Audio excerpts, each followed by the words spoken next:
This week on Hands On Photography, I'm going through a lot of feedback that you all have been so kind to send me. So sit down, buckle in, and get ready to learn some beautiful photography tips. Check it out. Hands On Photography is brought to you from LastPass Studios. Using the same password everywhere is a security nightmare waiting to happen. LastPass easily creates unique passwords for every site. Visit lastpass.com/twit. This is TWiT. This episode of Hands On Photography is brought to you by ExpressVPN. Protect your online privacy with one click. Yes, it's that easy. For 3 extra months free with a 1-year package, go to expressvpn.com/hop.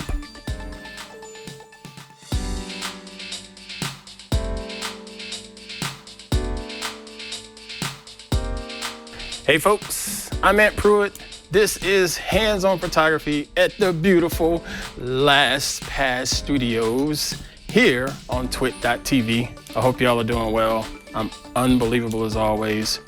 Another Thursday, another time to get in front of these beautiful cameras and talk to all of you out there in the wonderful world of Podcastville.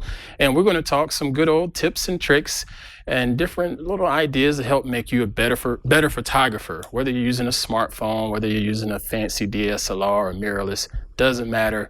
We're going to talk about all of that good stuff here on Hands On Photography. Thank y'all for hopping in. Thank you for being a loyal subscriber. And if you're not subscribed right now, go ahead and do it. Go ahead and hit the subscribe button in your favorite podcatcher of choice. That way you'll be able to get the show each and every Thursday as soon as it goes live and publishes out to the wonderful world of Podcastville. On this show, we like to talk about different ideas and different tutorials and just concepts to help make you better at shooting photography, and even down to just looking at composition and how you can look at different things through your lens to make that shot just really stand out and not just be something that just sort of run of the mill. Because if you want to post to Instagram and social media and all of that stuff, you want people to stop scrolling when they get to your feed, right? So we're going to try to help you out with little tips like that. This week, though, I want to go ahead and do a little bit of feedback this week. Actually, most of this week is going to be feedback because I've been trying to catch up on the inbox of hop@twit.tv. I've asked you all to send me your questions, your photos, your stories, and you continue to just be loyal with that and keep sending them in. I really do appreciate that.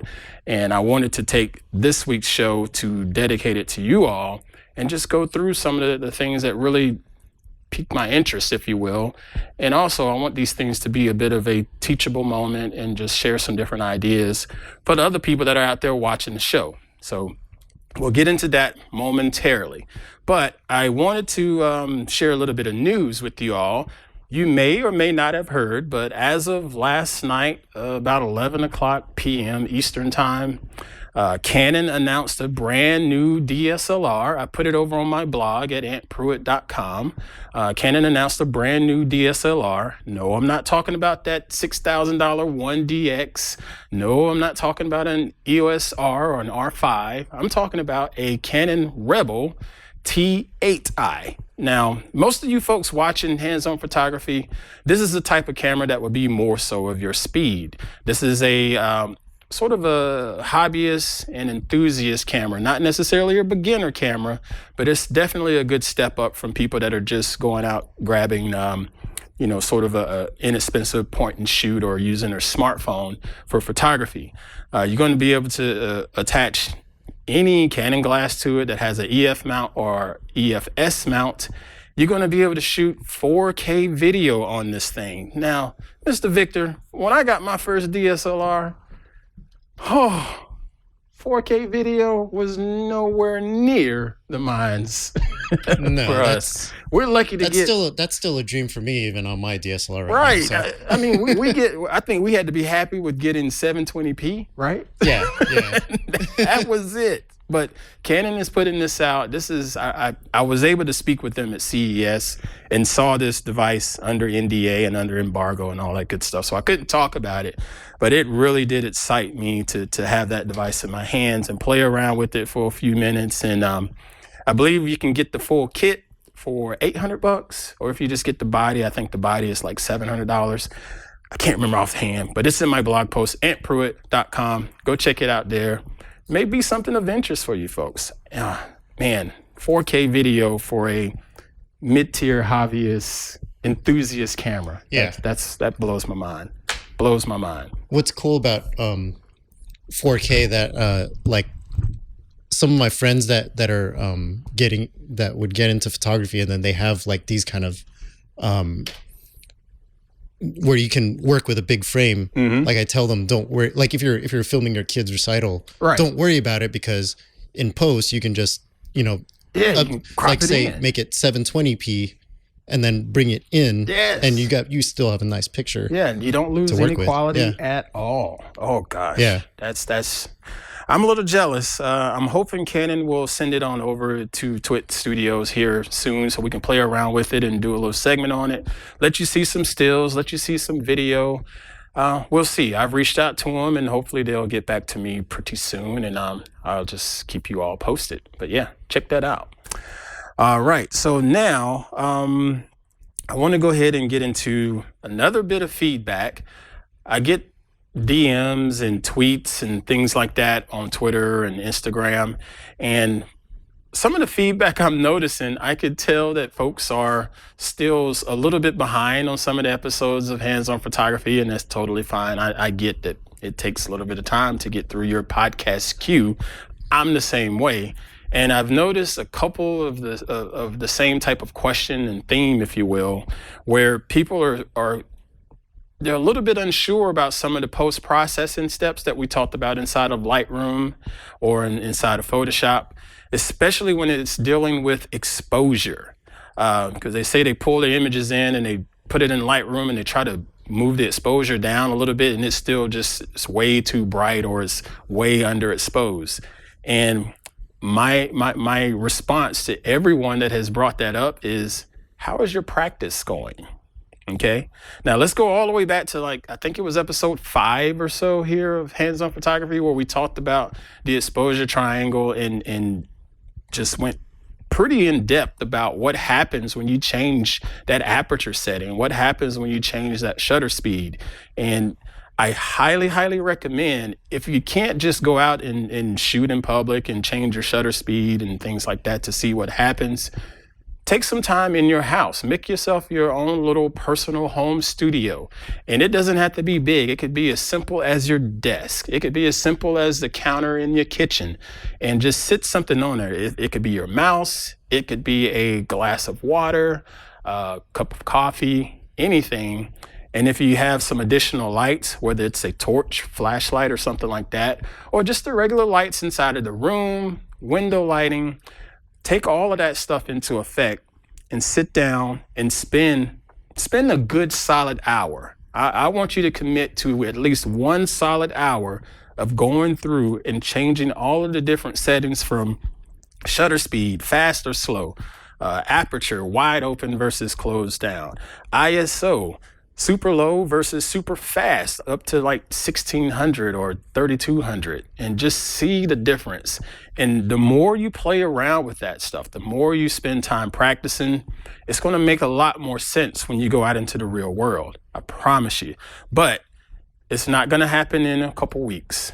It's probably not even going to happen in a couple months. At least it didn't for me. It took a lot of practice, a lot of time for that stuff to start to click. And the beauty of podcasts, you can go back and refresh yourself with all of the knowledge that's in them over and over and over again. Okay? All right. So that's my little 2 cents on that bit of feedback, and just people have sort of seemed a little discouraged, if you will. And don't get discouraged with photography. It's a wonderful art. It could be quite freeing, if you will. So don't let it discourage you just because the images don't come out quite like you expect. Just keep practicing, keep putting in the time and effort, and eventually you're going to get it. I guarantee it. That's all it is.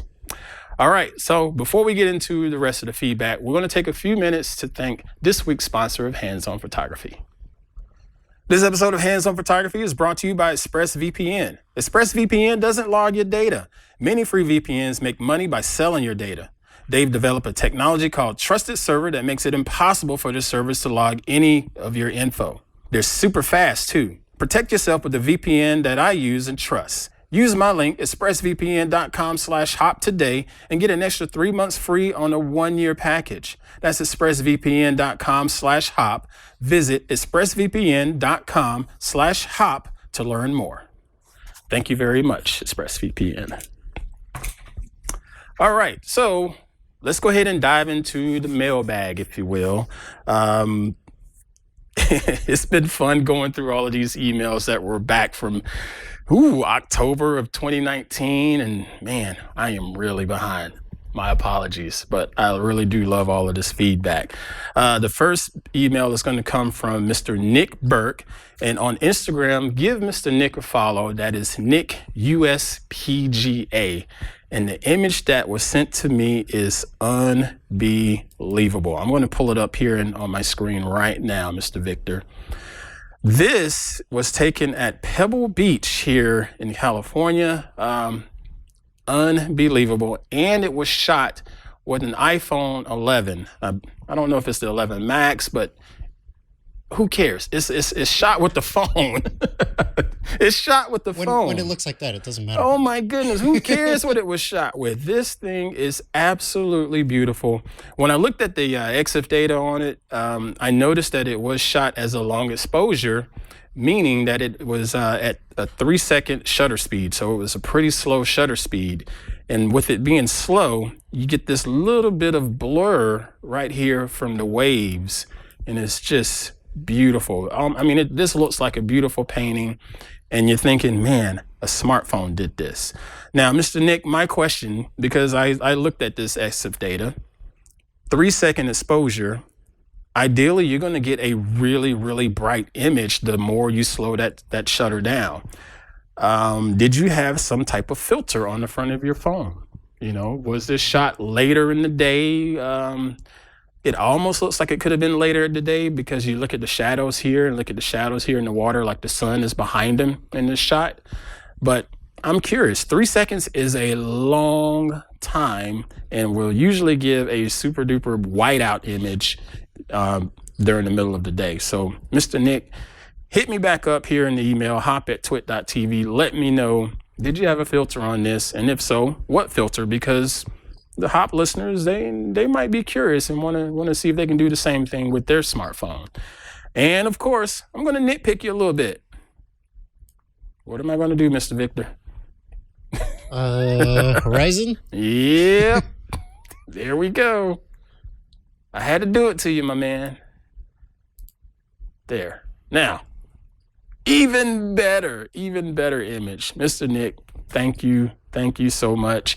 I can't say I would touch this from a post-processing standpoint. I think you did an outstanding job. And I'm looking at the chat room here. Mr. Burke is saying the same thing that I said, that, yeah, it looks like it was behind him and because of the shadows. So, yeah, it was a little bit later in the day, but still 3 seconds on the shutter speed. Yeah. Do you think it would have had some phone processing to bring it back down to those levels? All right, so I'm gonna think about it from the Pixel 4 standpoint with all of its computational photography built into that. I can do a long exposure with the astrophotography. Go and set it up on a tripod and point it up to the sky, and it'll sit there for a minute, 2 minutes, 5 minutes if I let it. Right. But then when I go and pull it in to Windows Explorer or whatever and look at the EXIF data, it'll say like 10 seconds. So I don't know. Maybe this is some type of computational thing, but I still find that hard to believe based on the time of day that we're dealing with. At least a 10-second exposure in the middle of the evening at 8, 9 o'clock when it's dark this time of year, that makes more sense. But this is like sunset. So yeah. I don't know, but either way, kudos to you, Mr. Burke. Thank you so much for sending that over. Good grief, goodness. All right. Also, let us know if you found Luke Skywalker. Yeah, did you find Luke? Give him back his lightsaber. It does look like Star Wars. Oh my gosh. All right, so now I'm gonna hop on over and check out another email. This one comes from Carlos Rivera, and this is another account on Instagram you folks should follow. That is Carlos_Rivera_photography on Instagram. And his email goes in and lets me know that he's been a fan of TWiT for several years. And he's enjoying the show, and he took a couple shots while he was just out about in town, and he came across a young man that was dancing, just dancing across the scene in front of him. So he took the opportunity to take the shot. And I'm going to go ahead and tell y'all right up front, I opened this image and I smiled. It just made me smile when I opened it up. And I remember writing back to Mr. Rivera, tell him, hey man, thank you for sending this, because it really did just brighten my evening when I was reading that. And it's just, let me just show it to you. Hold on. Right here, Mr. Carlos Rivera, absolutely beautiful, just great composition. He captured the mood right here. The exposure of it looks great. I know we talked about the histogram and having that quote unquote perfect histogram. Allegedly, this is a perfect histogram, but I don't even care about that. I can look at it with my own eyes and say this thing is very, very well done from an exposure standpoint. But even better, he just captured the mood. He's able to capture a story. He mentioned that he used Photoshop to take, the 3 shots that he snapped and put them together. Basically, as we talked about before, we put layers in Photoshop and we use layer mask. And so all he had to do was just put different layer masks on the levels, on the layers, and just brush away the excess data so you could fill in the gentleman here, the young man here, however he seemed fit to fit this scene. This was just, I loved it. The only problem I have is this little head right here of a person that's apparently enjoying the dance and show. I get it. If there was a way to get rid of it, I would, but the problem is we're going to lose his foot. Because if I were to just try to say, just cut it out with Lightroom, whoops, wrong button. Let's see. Lightroom is probably going to yell at me, but I'm going to try it anyway just for kicks. And you see, when we cut it away, we lose his foot. So I get leaving that there, but sometimes you can work around those things in your shooting and not necessarily have to worry about it inside of post. But this is beautiful. This is what photography is all about. It's not about the megapixels. It's not about that fast shutter and this lens is better. It's that image right there. Catching the moment. Get that moment. Right? Yeah. Just, oh gosh, it really did. Really did make me smile. Ooh, I'm sorry. I got to calm down a second. Gotta calm down a second. All right, give him a follow over on Instagram. That was, what was that again? Carlos_Rivera_photography over on Instagram. Give that account a follow, okay? All right, lastly, today's feedback. We're gonna have some fun with this one. This one is an email that comes from Mr. Dustin Chandler. It was a pretty long email, so I'm just gonna condense it for you again. He's been a big fan. He's been watching the show for a while. Thank you so much. He's been taking photos for about 3 years now, so he's still sort of getting his feet wet, but he's just enjoying all of the opportunities that he gets to shoot, especially when it comes to spending time with the family and taking photographs of the family and just getting memories and just grabbing all of that great energy and putting it into photos. Now, he sent in actually a huge album of images, and they are really, really great. I don't want to show all of those, but there were 2 images in particular. Okay, so one is an image from one of their recent vacations where he's had some issues with the focus on it. And so let me just show it to you. He's had some issues with it getting properly focused. And that's this image right here inside of Lightroom. Okay, so if we take a look at the EXIF data over here, if you look at the top right there, that says it was shot at 1/250th of a second. So that's a pretty fast shutter. Not bad there, nothing wrong with that.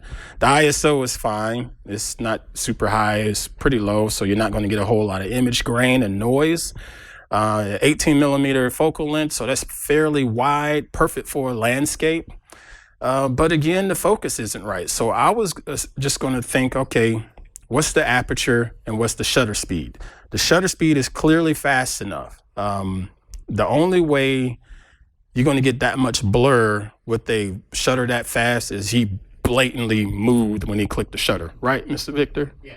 You know, it's a lot of times I'll shoot with 1/200, 1/250th of a second because I know I'm shooting moving things and I'm going to try to freeze it in place. And it will typically fight against me with camera shake, you know, just little minimal camera shake.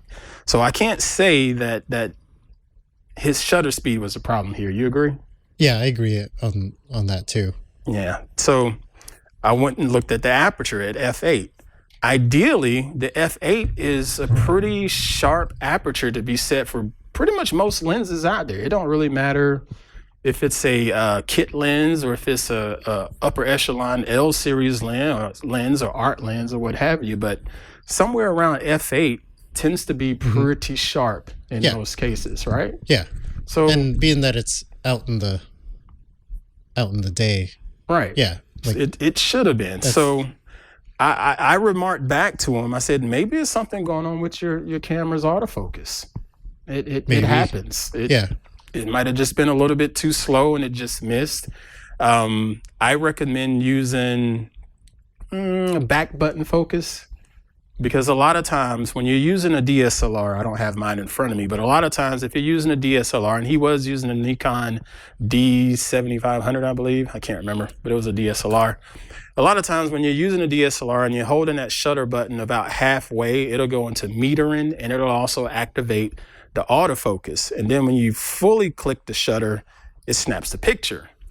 I stopped using that part of the metering and autofocusing and moved to a back button focus because I found that I was a lot more stable when I needed to have a slower shutter speed. And depending on the model of your camera, you can set that up. Just look it up online or look it in your manual where you can put a custom button on the back of your camera to set, you know, to be able to turn on and turn off your autofocus when you're getting ready to line up your shot. And I mentioned that to him, and I believe he's going to try that out and see if that'll work for him. But that's the only thing I could see being an issue here, because everything else from the setting standpoint looks totally fine and it makes logical sense. So I'm thinking it might just be a autofocus issue. Beautiful scene. I love the idea of the frame here. And we're going to go ahead and straighten this out just a touch like that. Do you think it's worth checking the diopter also? Yes, you can check the diopter too. Because I've had that problem before. Yeah. I got new glasses one time, and then, you know, I got my pictures, you know, after shooting my pictures, and like when you open it up in like Aperture or Lightroom, it's like, oh, it looked like it was in focus when I was taking really it. Soft. Yeah, and so that's when you true. play around with the diopter, sometimes you get it. And for the folks that don't know what the diopter is, if you hold up your DSLR, your viewfinder, there's a little switch on the side of it that you can adjust when you look through it. And yes, chat room, it shouldn't affect your autofocus. Yeah, it wouldn't affect autofocus, but it'll affect what you're seeing. Right. What you're seeing, you're thinking you're seeing something is sharp and it's not sharp, you know, so that's something to consider too. Good call, sir. Good call, Mr. Victor. All right, so back to this image here. Mr. Dustin, again, I wanted to straighten out the frame. That looks fine there. Actually, no, let's go ahead and just take these extra branches out because they do not add to the image, in my opinion. And then we'll just tighten this up just a little bit. That looks good there. We could do more post-processing, but I won't because we have another image from Mr. Dustin. Back to that email, he mentioned that every morning, there was one morning they got up on a vacation and his daughter was just outside and just striking this particular pose. And he happened to catch it just at the right time because kids are going to be kids. Kids are just going to live for the moment and enjoy the moment. And he just happened to be there right at the right time and was able to snap a few frames. But he's wanting me to play around with it. And I said, sure, I'll play around with it, even though on the record, I think this image is totally fine. Totally fine. But let's go ahead and share it with everyone else. And I'm gonna spend a little time with it in Lightroom and Photoshop and just see what I would do with it, just to goof around, if you will. But this is a shot, and it's I love it because this is vacation. This is kids being kids. This is kids just living it up and just enjoying the simple pleasures of the moment. Man, I wish everybody else would do that, right? Yeah. Just enjoy the moment. Exactly. Oh, gosh. All right. So I'm going to go ahead and hop in here, Mr. Dustin. I'm going to straighten it out just a touch there. Because it's a silhouette, you're going to get some people to say, hey, your shadows are crushed. When you look down here in the bottom, these shadows are crushed. These blacks are just way too dark. I'm going to leave that alone because this is a silhouette. I don't necessarily need to see a lot of detail down here. Okay, that's why it's called a silhouette, right? Okay, so let's take a look at the sky here. First thing that comes to my mind is that graduated filter option inside of Lightroom. And again, we talked about filters in a previous episode of Hop, where the top of the filter would have a little more effect versus the middle and the bottom of the filter. Okay, so if I'm looking at highlights, notice the highlights are pulled all the way down, but if I reset it, it gives us what the image looked like in the beginning. So I'm going to drag the highlights down just a touch because I want more detail in the clouds, like that. Gives it just a little bit more drama, like that.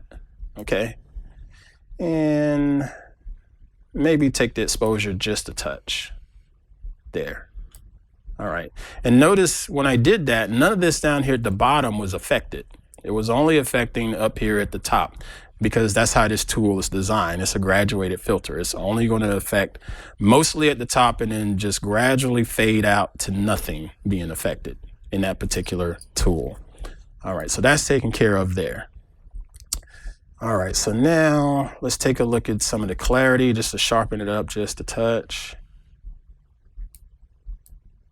Like that. Same with the texture. The texture inside of Lightroom is similar to using a high pass filter in Photoshop. I think the high pass filter in Photoshop is a little more powerful, but the texture tool, which was only added maybe 2 versions ago in Lightroom, it is a nice improvement. Oh, very nice improvement. Dehaze just a little, not too much, just a little. Color wise, we can just go all out with the color and just boost the saturation and vibrance, but I think that looks a little too cheesy. So I'm going to take that down. I'll take the vibrance up just a little bit. Leave it like so. And I know some people are curious about the exposure, so I'm just going to crank it up so you can see how bad it looks if you crank it up. See, now that's boring. There's no drama to that, in my opinion. And it's starting to bring out some of the detail within the subject here. But again, my goal is a silhouette. I don't need to see the detail. So I'm taking it down. I want that shadow there. I think that's more of the story. Okay. Tone curve looks good. I don't think I need to do any extra selective adjustments. Let's push the sharpness a little bit. Noise should be okay. Yeah, there's not a lot of noise and grain in this image. So I'm not going to touch the noise reduction. All right, but I do have one more idea. So I'm going to go into Photoshop with it. Right click, edit in Photoshop. Yes, with my adjustments. And Photoshop should open here in the next half hour. You can do it. While that's opening up. So this kind of shot, usually when you see somebody take this with like with a phone camera or something, there's heavy lens flare or something on that. So how would you say to like this, not have the heavy lens flare? Is it mostly the lens you're using? Mostly it's the quality of the glass. Right. Mostly it's the quality of the glass. So he's not going to get a lot. Because this is a desirable effect for this kind of like when you're shooting for the silhouette and that's stuff, debatable. right? So That's debatable. Some people want lens flare on silhouettes. I don't. right. Unless it's adding to the story. Most of the time when I see it, it doesn't add to the story. It just looks like an artifact. But that's the beauty of it being an art. Some people are going to like it. Some people are not. And Right. you can just make that artistic, creative choice on your own. Okay. So now we got it inside of Photoshop here. I'm going to duplicate this layer a couple times just so I can process non-destructively just by hitting Control J. And I'm going to turn this top layer off because my idea is to soften the image just a little bit because I want the water to be softened out just a touch. And I want the sky to be softened out just a touch because I don't need a lot of detail from clouds. I never do. I want to see it just enough to have some contrast there, but I don't need the clouds to be sharp, if you will. So I'm going to convert this to a smart object by right-clicking on that layer and selecting Convert to Smart Object. And this will allow me to add some blur to it and add more blur if I need to without having to just totally destroy the layer. So I'm going to add a Gaussian blur. Okay. Now this is what it was originally. So I'm going to push it up just a touch. Okay. And see, looking at it like that, you're thinking, man, that shot is not in focus. Right. It shouldn't look in focus if you add in blur. But we'll say about 10 or so. Something like that should be okay. All right. And now when I turn this layer on again by clicking the little eyeball right there, the blur goes away. But of course, we need to do a layer mask because I just added some beautiful blur and softening to the water. I want it to show through. So we'll just do what we've done before and click down here and apply a layer mask. And when you're using a layer mask, you always want to use your paintbrush, okay?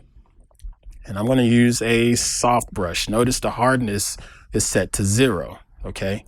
And the mask right now is currently set to white. So that means we need to paint black onto that mask so the bottom layer will show through.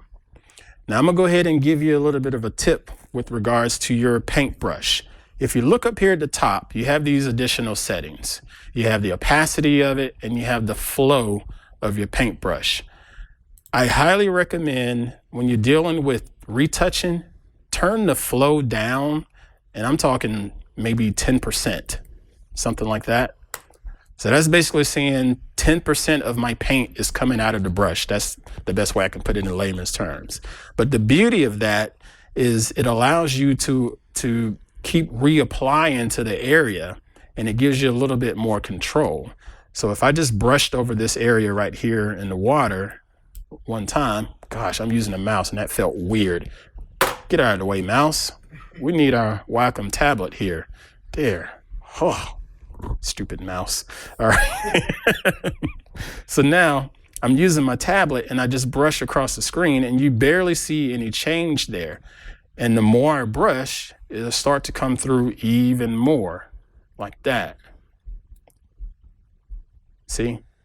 And that's just because you changed the flow of it. And you can do this for any type of painting that you do inside of Photoshop. I highly recommend if you want to have some type of control, change that flow from 100% down to roughly 10% so you can just continue to add more strokes to it. Now, I went a little too far, so I need to put some of that back. Something like that. There, that's pretty good. And I'm gonna do the other side of the water. Like that, but not too much, right? Then I'm gonna zoom in and I need to do the water here because it would look really weird if the water is soft over here and jagged right here. So just soften it up just a little bit. Just using a layer mask. Retcon 5 in the chat room is watching and says, yes, you need to get in between those legs. Yep. That's the beauty of the chat room delay.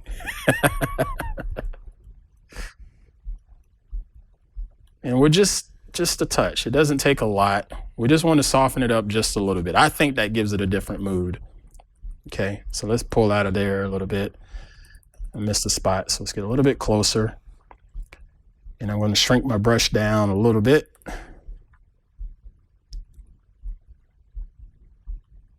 Let's soften that up. Okay, I think that looks better so far as the mission that I had. And now let's do the same with the sky. And I'm barely going to touch the sky because the clouds aren't terribly sharp, but they're just sharp enough to annoy me. So I'm just going to brush it once or twice like that.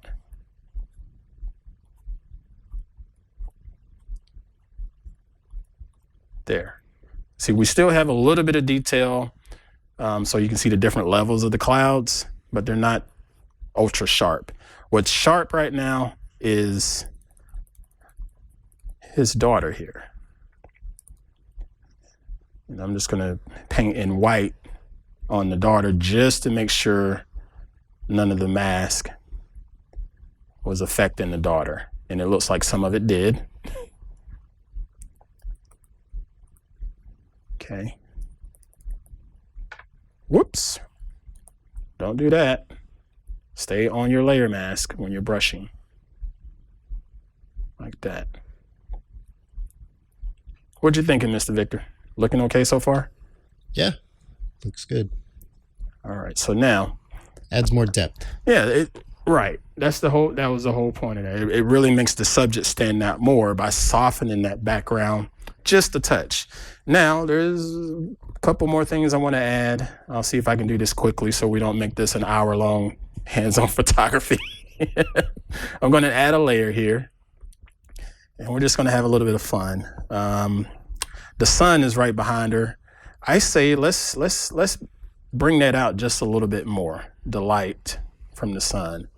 So I'm going to click on my new layer here. There's nothing on this layer. If I turned everything off, you wouldn't see anything, right? On that blank layer at the top.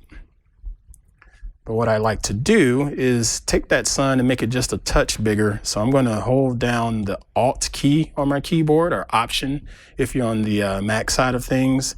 And I'm just going to sample this color, one of these colors. Go something like that. And then I'm going to let go of the Alt key. And you'll notice now my paintbrush is this color over here.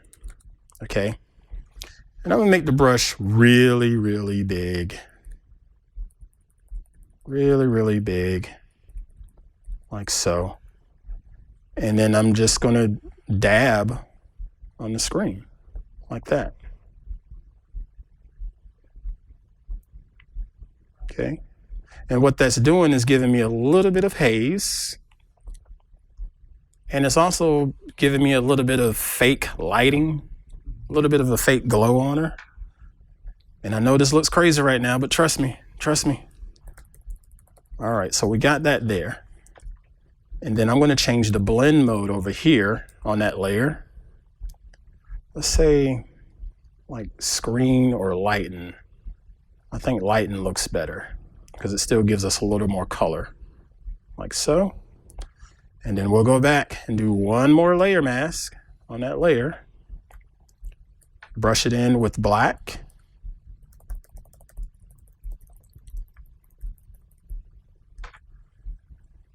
Let's brush her in like so. You can see that this brings the subject back, but it gave us a little more warmth and glow to the scene. And right now I'm going to overdo brushing her in, because I think if I leave a little bit of haze around her, it'll look a little more natural. But first I'll overdo it.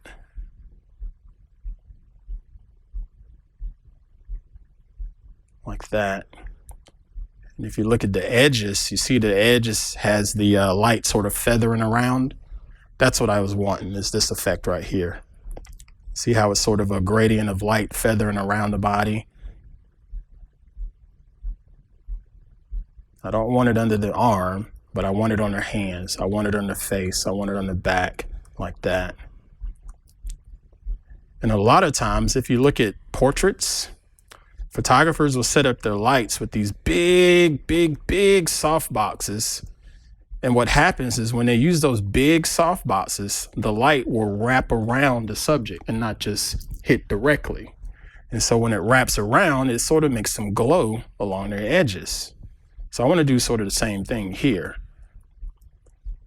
like that.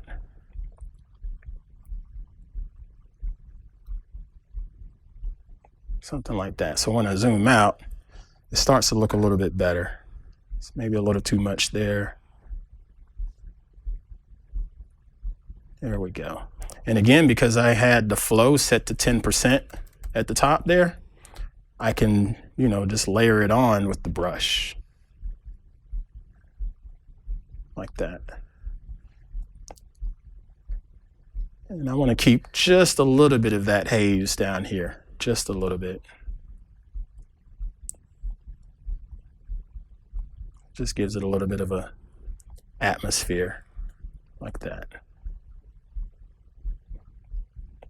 Cool. There. All right, last thing, I promise, last thing.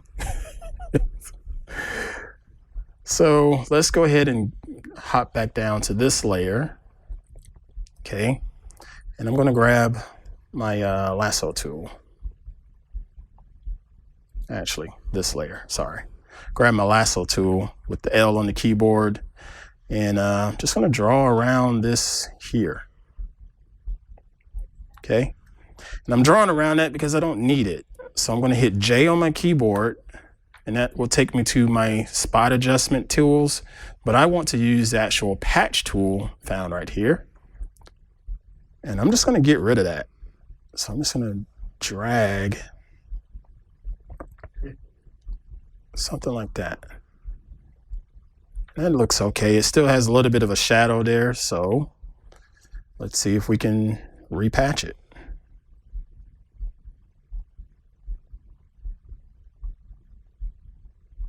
And just keep doing that until the AI finally figures it out. Closer.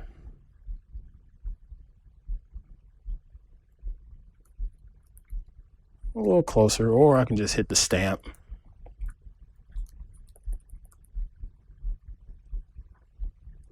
There we go. That's better. Cool. And then if you really want to fine tune it, let's see.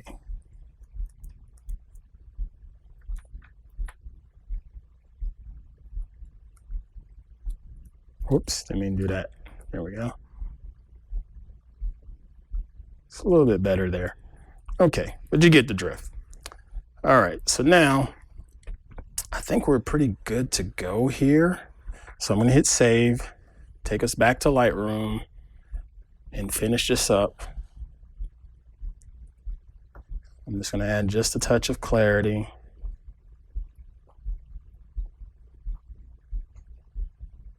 Just a touch, not too much. And take the highlights down just a little bit. There we go. And if you want, you could continue to play around with the color temperature. You can cool it off. You can warm it up. It's got a lot of options there. But I think the main thing is to make sure our subject is the point of the story here. And I think that's what we got with this particular shot here. So, Mr. Dustin, that's my quick and dirty, what I would have done with this shot, just to sort of play around with it. I could have spent a lot more time with it in a lot more detail, but I don't want to take up all of your time on this week's episode of Hands on Photography. So, Mr. Dustin, thank you for sending that in. He sent me an Instagram account, but it wouldn't pull up, so I'm not going to mention it. But he knows who he is, and thank you again for sending that. All right, so yeah, that's it for this show, this week's show, folks. I really do appreciate y'all hanging in here and watching me go through these images and share what everybody else is shooting out there in this wonderful photography community. It means a lot that everybody has still been sending me messages and sending tweets and sharing the show. And man, it really does mean a lot. It really does help me out. And just keep doing that. thanks so much for the tremendous support. Mr. Victor, we ran a little bit long. We were supposed to get into curiosity. That was our photo challenge. We're going to save that for next week. I am looking forward to I seeing was the challenges. Mr. Victor, he submitted a challenge. He submitted a photo for the Curiosity Challenge. And if you watched the previous episode of Hands On Photography, I gave you one word and you wanted to take a photograph based on that one word. And that word was curiosity. And that is a challenge to make you break out of the box from your photography, because a lot of people will say, I want to go shoot sunsets. Boom.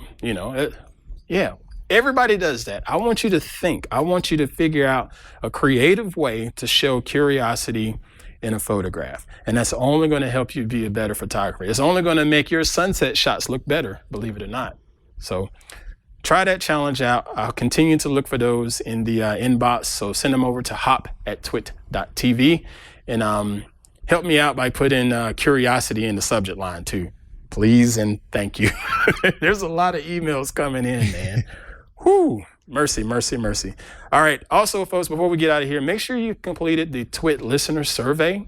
So hop on over in your browser to twit.to/survey20 and complete our survey. We're not going to track you. We're not going to ask for your email address or anything like that. We just want to pick your brains, if you will, and find out what it is that we can continue to provide for you as a loyal listener to all the shows here at twit.tv. So if you can fill that out, it'll help us figure out what we need to help provide you all. And also it helps us with stuff from our sponsors and let them know who you are as listeners, because we really do enjoy doing this content, and we really do enjoy bringing the content that you want. So help us out with that. That's twit.to/survey20. All right. And check out the online forum. That's twit.community. We have a lot of fun in there. We talk about all of the different shows in there. We talk about all kinds of random topics. Mr. Laporte is in there hanging out, sharing things that's on his mind, and he's responding to feedback. And I'm in there pretty often. The other hosts are in there. Mr. Victor, you been hanging out in there yet? I read. I haven't responded yet. No, okay. So he's been lurking. Yes. Oh, okay. That's all good. It's all good. All right. Well, that's it, folks. Thank you guys again for hanging out with us. We'll catch you next week here on Hands On Photography at twit.tv. Really do appreciate your support. Create and dominate. Y'all take care.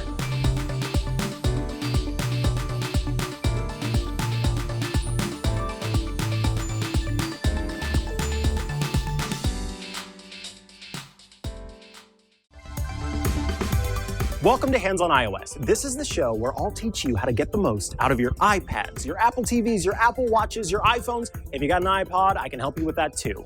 We're gonna dig deep. We're going to go into settings and learn about all sorts of new tools. I'm gonna show you the best apps there are, plus loads of tips and tricks, and maybe I'll even answer your question. There's so much to learn, and you can love your devices even more than you already do with Hands on iOS.